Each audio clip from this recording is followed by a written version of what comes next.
You're not welcome this Easter, my mom whispered. Fine, but don't expect my $9,800, I said, while canceling electricity, water, and internet at their house. Don't come in. Those were the first words my mom said when she opened the door. No hug, no smile, no happy Easter, honey. Just 3 flat, quiet words that knocked the air out of my lungs. I stood there on the porch with a bottle of wine in one hand and a basket of handmade chocolate eggs in the other. I even wore the light blue shirt she liked, the one she said brought out my eyes. She used to say that with pride. Now, she wouldn't even meet my gaze. What? I blinked. You're kidding, right? My mom glanced behind her, then stepped out and closed the door almost all the way behind her, just a sliver open like I was some kind of threat. It's better if you didn't come in today, she whispered. The air around me froze. I drove 3 hours to be here. I know, she said, voice still quiet. But things are tense, and Jolie said she wouldn't come if you were here. Of course, Jolie. I should have known she was behind this. She always was. I heard laughter from inside, the clink of wine glasses. Someone, probably Uncle Austin, chuckled and said, "Cheers to real family being together." Then I heard her, Jolie's voice, loud and sugary. Honestly, this year feels so peaceful. No negativity, no drama. I wanted to scream, but I didn't. I just smiled calmly, the kind of smile that says, "You have no idea what's coming." You know what? I said, pulling out my phone. Fine. Enjoy your peaceful Easter, but don't expect my $9,800 anymore. My mom's face shifted. She blinked, confused. What money? She asked slowly. I looked her dead in the eye. The electricity, the water, the internet, the bills I've been paying every month for this house, the services you said you needed just until Dad gets back on his feet. Guess what? They're in my name, and I just shut them off. Her mouth opened, then closed. She turned pale. What? You didn't tell me? You didn't... I tilted my phone. See this app? 1 tap. I pressed my thumb against the screen. Lights out. From inside, I heard Jolie shouting, "The Wi-Fi just cut off! What was that?" Mom lunged for the phone, but I stepped back. "Happy Easter," I said. I turned and walked back to my car. No one followed. No one apologized. As I got behind the wheel, I saw Jolie appear in the doorway behind my mom, face red, holding her phone high. "Are you crazy? We were about to have lunch." I rolled down the window and called back, "Call your real family. Maybe they'll pay the bills next month." And then I drove away. No guilt, no second thoughts. That was the moment I stopped being their personal utility company and became the ghost they couldn't exploit anymore. "I used to pay for your bills," I replied once. "Oh, please," she scoffed. "Don't act like it's charity. You like feeling superior." Mom chimed in. "She didn't mean it like that." "No, I meant exactly that," Jolie said, smirking. "You think we should bow down because you pay a couple bills?" A couple bills? Let's talk about a couple bills. Water, $83 per month. Electricity, $210 per month. Internet, $89 per month. Streaming, scamming, mobile plans, random Amazon orders. I stopped counting. I checked my bank app last month and realized I'd sent $9,800 in the last 12 months alone. And yet to them, I was still the bitter, selfish brother who never smiled in family photos. The worst part, I wasn't even surprised anymore. A few weeks ago, I overheard a conversation I wasn't supposed to hear. I came by the house unannounced to drop off some groceries and heard laughter from the kitchen. "He's so uptight," Jolie said. "You think paying a few bills made him king of the world?" Mom added. "He's probably just lonely," Dad chimed in. "He works too much. All that money and no one to spend it on." "At least he's good for something," Jolie said. "I'd cry if I had to pay my own internet." They all laughed. I stood frozen on the porch, grocery bags in hand. No one saw me. I turned and left without saying a word. Later that night, I canceled the autopay on their Netflix and Disney Plus. Jolie texted the next day, "Did the Wi-Fi glitch or did you forget to pay again?" I didn't reply. But the real breaking point came 2 months ago. I logged into my bank account to transfer money and noticed something strange: multiple Apple Pay purchases I didn't recognize. A new MacBook, a wellness retreat, subscriptions, designer clothes, all billed to the card I'd once given my mom just in case of emergencies. I called her immediately. "Did you buy a MacBook?" "Oh, that was for Jolie. She needed one for work." "And the retreat?" "She was going through a rough patch. Honestly, she was crying every night." "With my money." She got quiet. "You make more than all of us combined," she said softly. "It's not like you can't afford it." I hung up without a word. For days, I debated whether to confront them. But then I remembered something Jolie had said during last Thanksgiving. "We all play our roles. Mine is being fabulous. Yours is paying for the turkey." She laughed. Everyone laughed. I forced a smile and swallowed my pride. But now, I couldn't even look at a turkey without wanting to scream. Easter was supposed to be the one time of year where we all pretended to care about each other. I bought gifts for the kids, booked time off work, even made reservations for Sunday brunch. A week before, I got a text from Mom. "Hey, sweetie, could you make sure the utility payments are squared away before the weekend? Jolie is hosting an egg hunt at the house."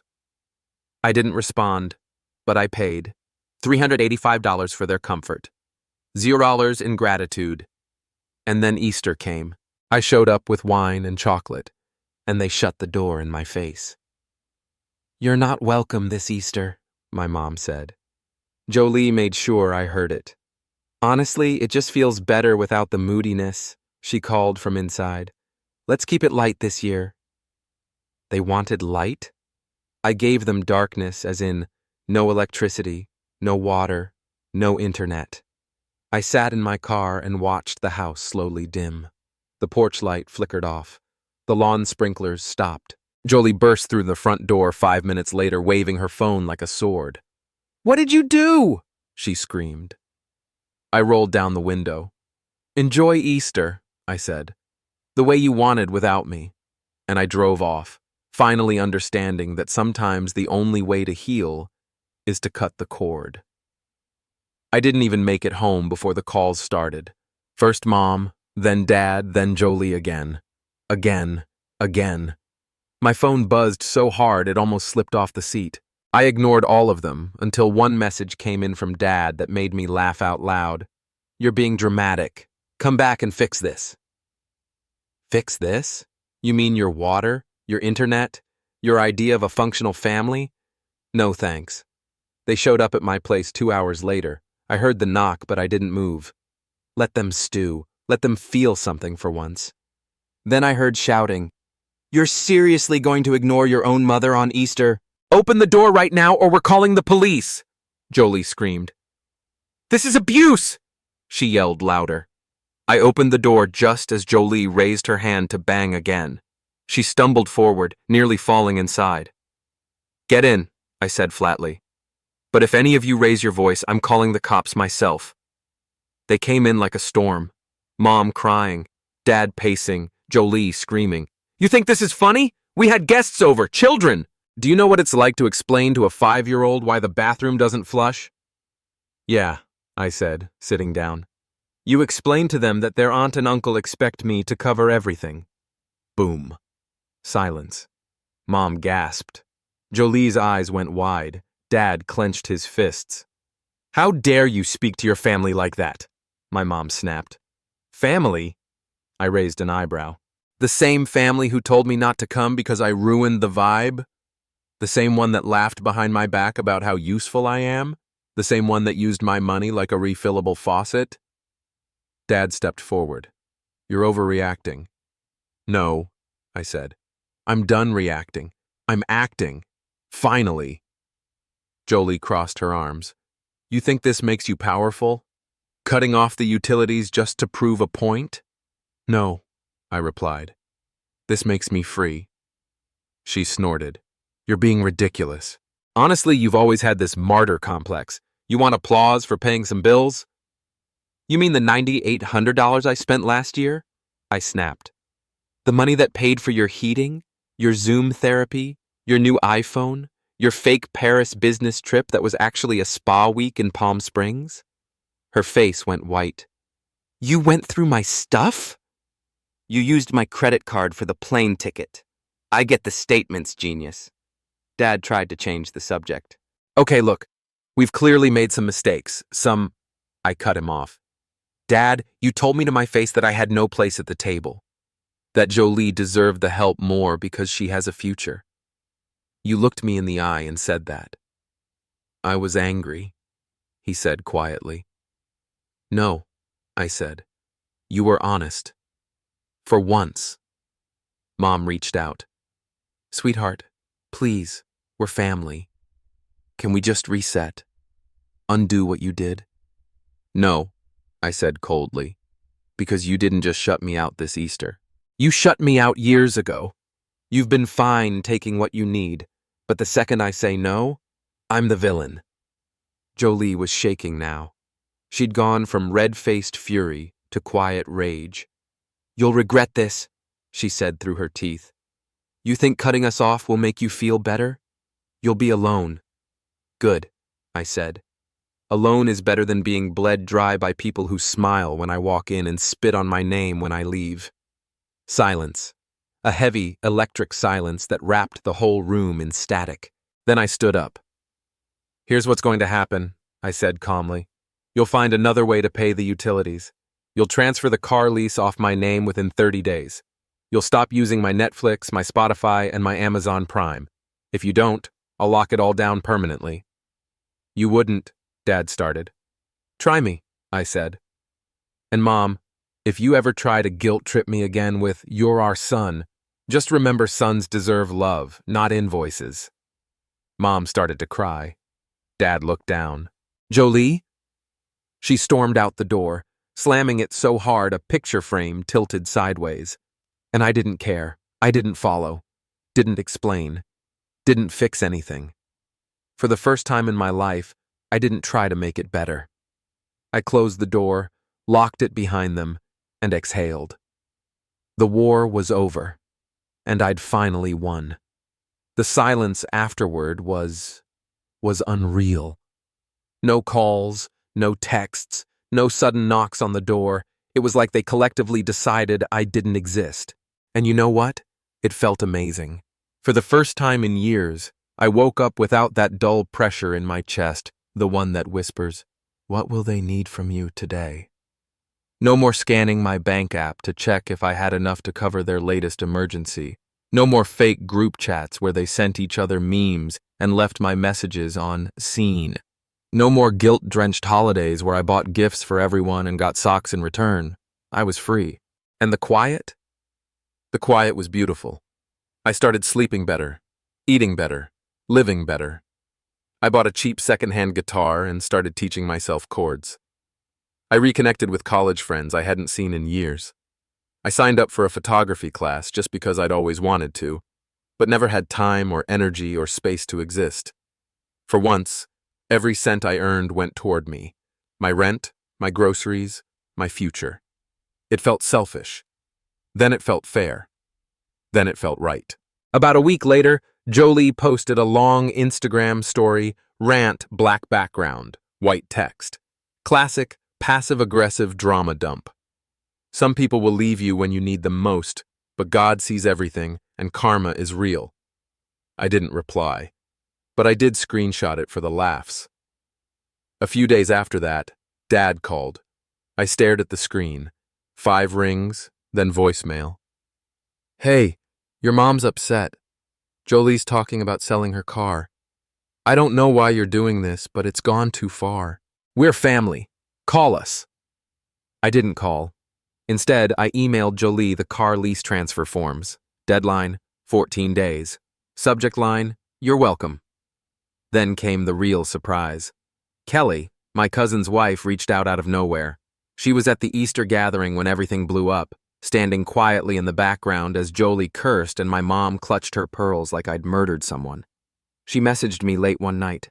I know this might be weird, but I just wanted to say thank you. I've never seen anyone in this family stand up for themselves like that. Honestly, it made me realize a lot about how they treat people. You didn't deserve that. I hope you're doing okay. I just stared at the message for a while. Someone saw it. Someone finally saw me. I wrote back, I'm better than okay, for the first time in a long time. But of course, peace never lasts forever in my family. 2 weeks later, I came home to find a letter taped to my apartment door. No return address. Inside was a handwritten note from my mom. The first line, we raised you better than this. The last, you'll always be our son, even if you've forgotten what that means. I folded it in half, tossed it in the trash, and went out for tacos. Because here's the thing they'll never understand. I didn't forget what family means. They never knew. They thought love was control, that money equaled obedience, that silence is agreement, that sacrificing yourself was proof of loyalty. But me? I finally knew better. Now I walk into my own apartment, and it's quiet. Not because I'm unwanted, but because I want the silence. I light a candle, put on some music, sit by the window, and breathe. No one's waiting for me to fail. No one's asking for a wire transfer. And for once, I don't feel like a backup plan in someone else's life. I feel like the main character in mine. You know what's wild? The world didn't end the day I told my family I was done. The sky didn't crack open. No thunder. No lightning bolt of regret. Just silence. And freedom. And for someone like me, someone who lived his whole damn life playing the role of the good son, that silence was everything. It wasn't empty. It was peaceful. It wasn't lonely. It was quiet. The kind of quiet that makes space for your own voice to come back. Because for years I couldn't even hear mine anymore. I'd wake up and immediately start calculating who I needed to save that day. Mom needed $300 for a temporary gas bill. Jolie's account got frozen and she had a concert she couldn't miss. Dad's credit card payment was late and would destroy his score if I didn't jump in. Every time I said yes, I shrunk a little. They didn't ask, they expected. They didn't think, they joked. They didn't see me, they used me. And I let them. Because I thought that was what love was supposed to feel like. Suffocating. I thought being needed was the same as being wanted. But it's not. Being used is not the same thing as being loved. It took one slammed door and a disconnected power line to finally understand that. After Easter, the messages stopped. No more threats. No more pleas. No more guilt bombs with bows on top. It's like I died, and they were too polite to say it. But that ghost phase? It gave me the clearest view of my own life I've ever had. I started asking myself questions no one had ever let me ask before. What do I want? Who am I outside of them? What happens if I stop being their lifeline? And you know what I found? Breath, space, joy. I learned how to cook for myself real meals, not just cereal and shame. I joined a local music jam on Saturdays. I started writing short stories, poetry, heck, even this.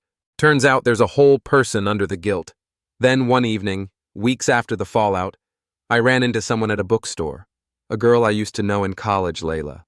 She looked different, happier, lighter. We got coffee, started talking, and at some point she asked, "Are you still close with your family?" I paused. Then I said it, for the first time without flinching. "No, I cut them off." She blinked, and then she smiled. "Good." I laughed. I wasn't expecting that. Most people just stare at me like I confessed to murder. She shrugged. Most people don't know what it's like to be the family doormat. We talked for hours about boundaries, about healing, about finally choosing yourself without apologizing for it. That night, walking home, I realized I wasn't broken anymore. I was rebuilding, from the ground up, without them. And that was okay. Weeks turned into months. I started noticing little things that meant everything. I no longer jumped when my phone rang. I no longer stared at my bank account with dread. I no longer checked Jolie's social media, waiting for the next jab. And one day, I found myself laughing. Actually laughing at a meme someone sent me. It hit me like a wave. Holy wow, I'm happy. Not because something amazing happened, but because nothing was draining me anymore. Because for the first time in forever, I wasn't someone else's crutch. I was just me. Alive. Awake. Untangled. Then, final twist. I got a voicemail from Mom. Her voice was shaky, soft, almost fragile.